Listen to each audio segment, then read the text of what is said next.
What is up, guys? Welcome back to the channel, back with another review for you guys from Vinegar Syndrome. This is a recently released title from them, and that is Through the Fire, aka The Gates of Hell 2 Dead Awakening, which is a retitled US release back when it came out on video, kind of recut in a few scenes, which I'll talk about here in just a little bit when we get into the features.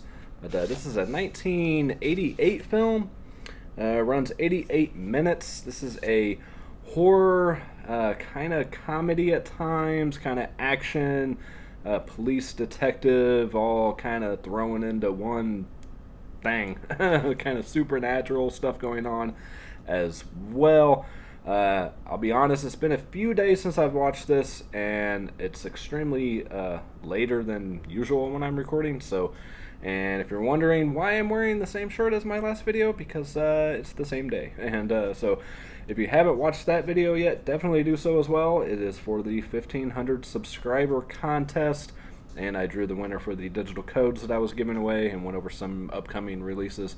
But yeah, that's why I'm wearing the same shit. So gotta do stuff when you got the chance. But anyways, before I get rolling on this, if you guys would be so kind to hit that like, hit that subscribe, all that good stuff, drop down the description box, follow me on Instagram, Twitter, Letterboxd, become a Patreon supporter if you want, Amazon wishlist on there, merch store on there, all that good stuff.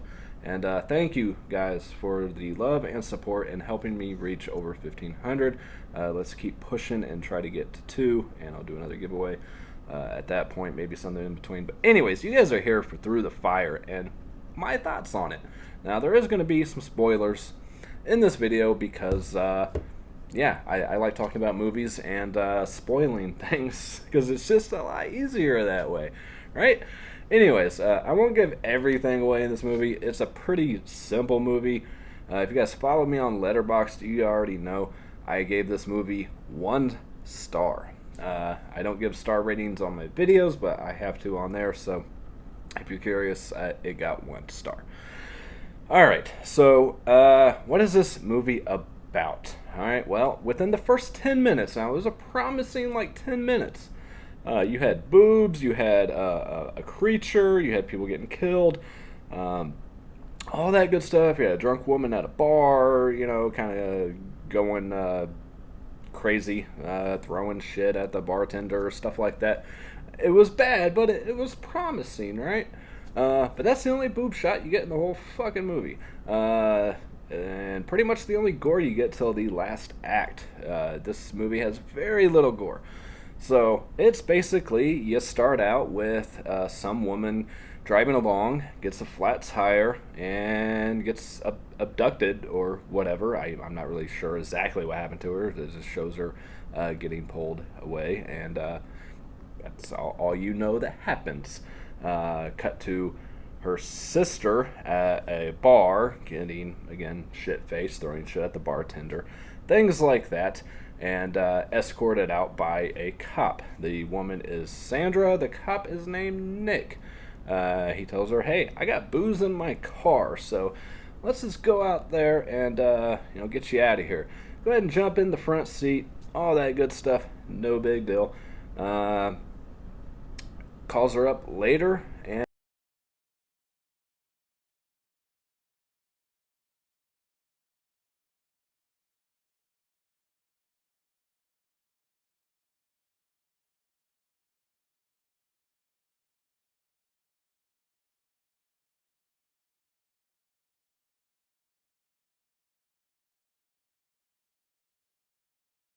you have cutscenes to some people having like a seance, this religious sect, this whatever you want to call it, summoning this demon, Moloch or something like that. I don't even remember the fucking name. But anyways, and that's when you get one scene that I did laugh at a little bit, and dude gets hit in the head with a fucking Bible. And, you know, apparently this happens quite often from his reaction, so... EX2220. What the hell does that mean? God that happens.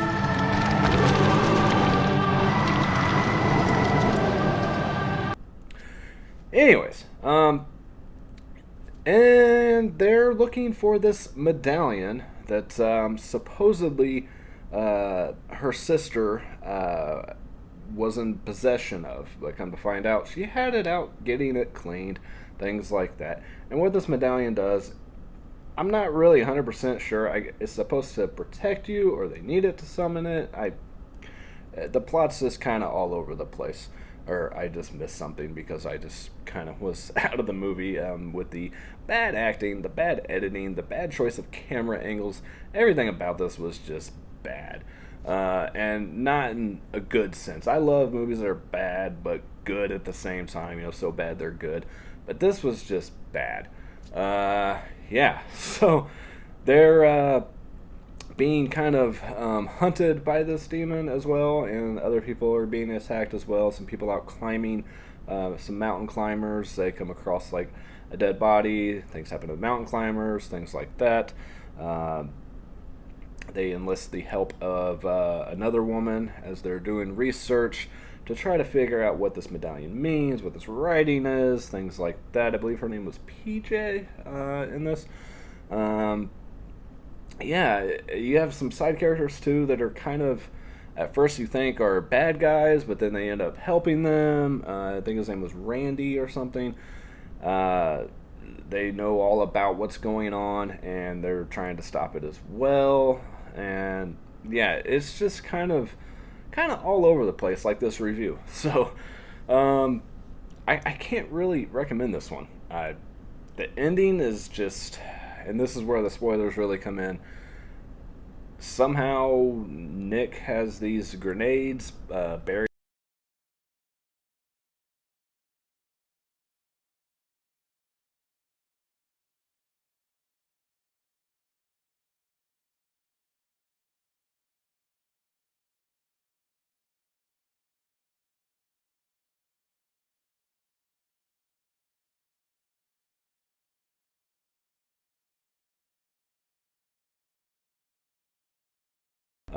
And I will say too, the audio during the scenes with this people having the seance and stuff like that, the audio is just bad. Like, I'm sure Vinegar Syndrome did the best they could with this. The picture quality is decent. You have your grain here and there, things like that, but it's a typical Vinegar Syndrome, transfer as far as the video, but the audio with those scenes, and they don't even explain in the special features if it was shot, completely separate from everything else, or what the deal was with that. But it's just bad, especially when they say their S's and things. It's hard to make out some of the dialogue. Look, we read all the signs. We had to hold the ceremony and make the offering. We need the protection. The oracle said... She might be wrong. I mean, we've always been able to control these things before, but now...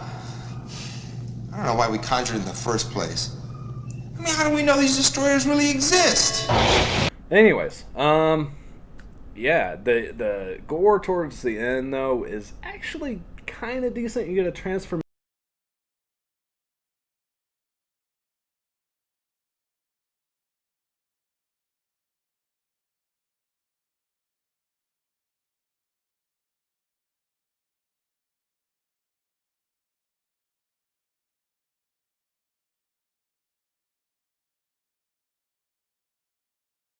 There's an interview with him on here. Again, we'll get to it in a second. Yeah, it's not great, guys. The only good thing about this, like I said, the first 10 minutes is pretty decent. The theme song is actually okay. The Through the Fire theme song.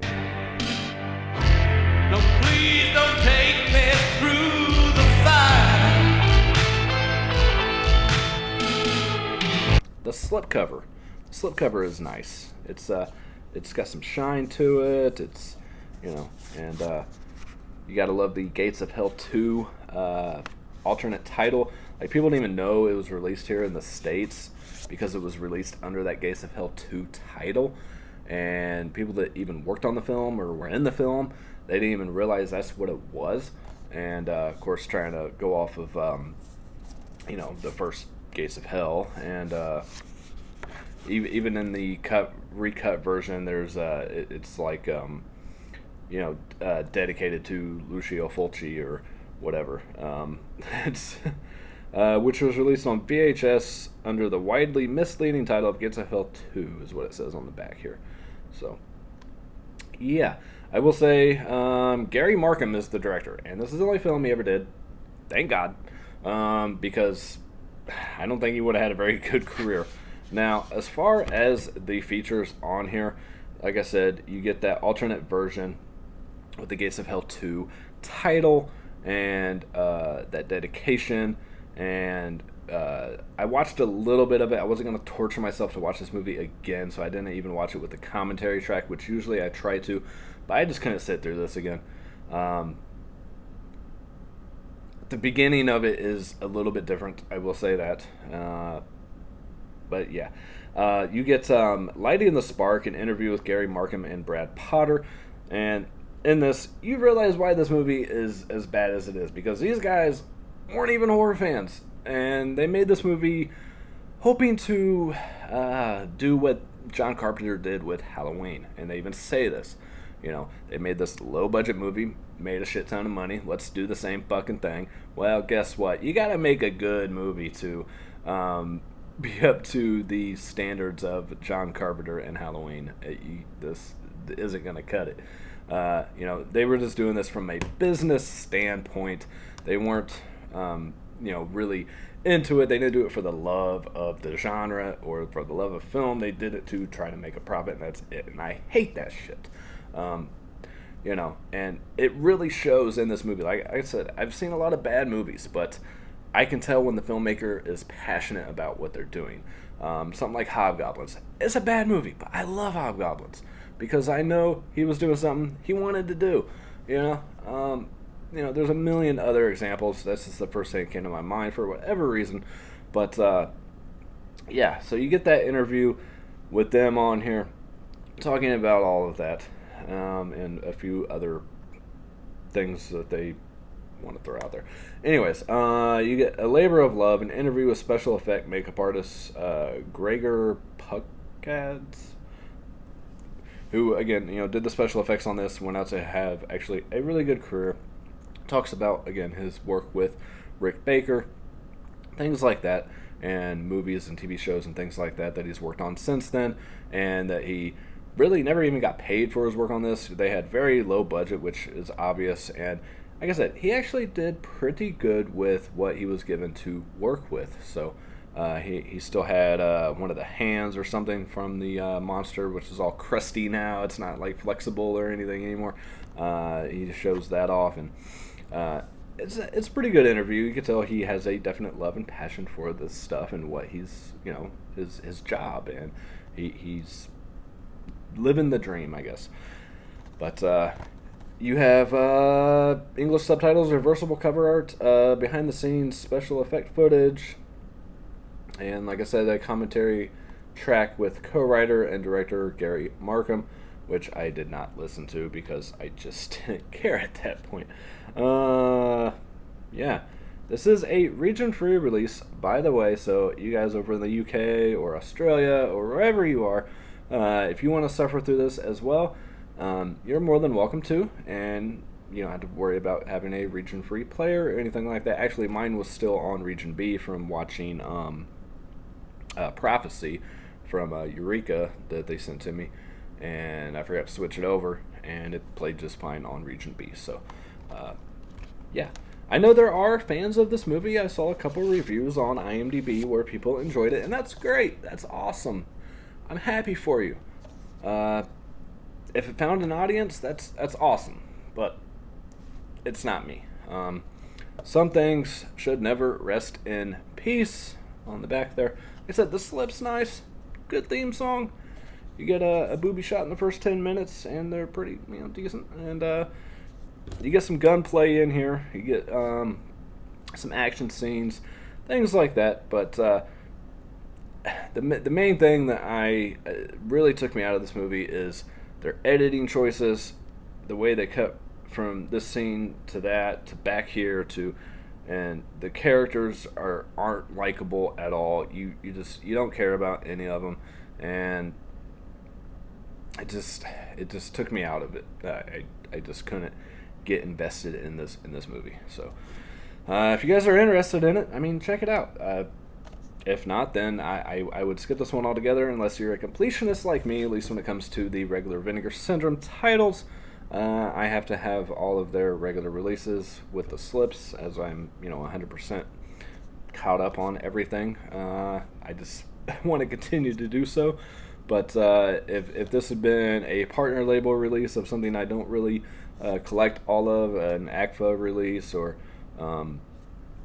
something like that, or Altered Innocence release or something, I would probably not hang on to this, to be honest. But it is a Vinegar Syndrome title, and my OCD says I gotta keep the damn thing, so what are you gonna do? Alright, trying to make these reviews, like I said, shorter than I used to. I had a whole shitload of notes in my phone, and I was gonna go through the whole story of exactly what happens, but trying not to bore you guys to death, and it takes a lot less time to edit and things like that, and you get the general concept of my thoughts on the movie, and try to show you guys a few scenes as well. And yeah, I hope you guys are enjoying these reviews. If you do, again, hit that like, hit that subscribe, leave a comment down below. If you guys are liking these reviews and want to keep them coming, I will do my best to get them out there. I've uploaded like 4 or 5 movies to my hard drive to show scenes from, and this is the first one that I've done. So trying to find time to do these, guys, and at least get my opinion out there for those who trust or value my opinion. I'm forever grateful for, and I'm happy to be able to help steer you in the right direction of whether or not something's worth, a $30 purchase or not. If all else, wait till Black Friday. Of course, that won't be part of the Black Friday. I think it's too new, but don't pay full price for it. Just hold off on it. If you can get it for like under $20, then have at it. But it's probably the worst movie I've seen from Vinegar Syndrome, even though I still have a lot to watch.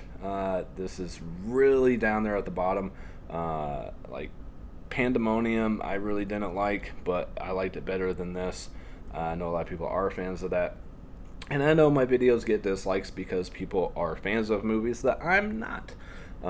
And so be it. If that's what you feel like you need to do, go right ahead and hit that dislike if you don't agree with my opinion. But like I always say, if we all like the same shit, it would be a boring fucking world, and there would be no point of people like me being here on YouTube talking about them, because we all like the same shit, so why share our opinions, right? I just love talking about movies with you guys, and hearing feedback, and hearing what you guys think about them as well, and just like being here with you guys. So, alright, as always, guys, peace, love, happiness to all of you, and I will see you next time. Later.